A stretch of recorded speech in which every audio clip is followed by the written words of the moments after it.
Welcome to Study Loop.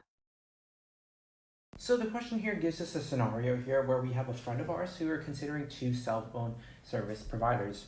So we have provider A here, which charges $120 a month for the fee regardless of number of phone calls, whereas provider B here does not have a particular fixed service fee, but instead charges $1 per minute. So this is going to be fixed. So our friend's monthly demand for minutes is given by the equation of QD is equal to 150 minus 50p, where p is the price of minute. So for part A of this question, or I'll label as number one, with each provider, what is the cost to your friend of an extra minute on the phone here? So if we have an extra minute here, with provider A here, the cost is 0 as we have it fixed. However, with provider B, we will have a $1 charge per minute here. For part 2 here, it's asking us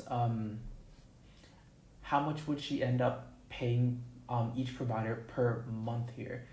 So with the minutes that we have here, firstly, we have to determine here how many minutes with each provider would our friend talk on our phone here.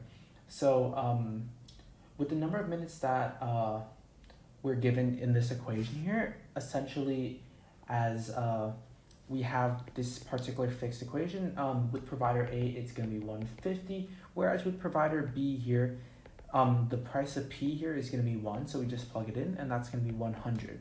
So with that, we can answer part 3 here, which it essentially asks us how much they would pay each month. For provider A, fixed rate 120. With provider B here, given that our friend called 100 minutes, so that would cost $100 for them per month, which gets us to the last part of this question here. It asks which provider would you recommend our friend choose and why here. So quickly, based on a previous part of this question, it asks how much consumer surplus would she obtain with each provider here. So essentially, depending on her minute use per month, and if this is given, this basically right here, given that this is her monthly demand, on average, what we can expect is that generally speaking, unless she has a much higher minute per use here, what we're going to expect is that provider B is going to be the most economical, as she really isn't using the minimum number of minutes required in order to essentially utilize the package to its fullest extent.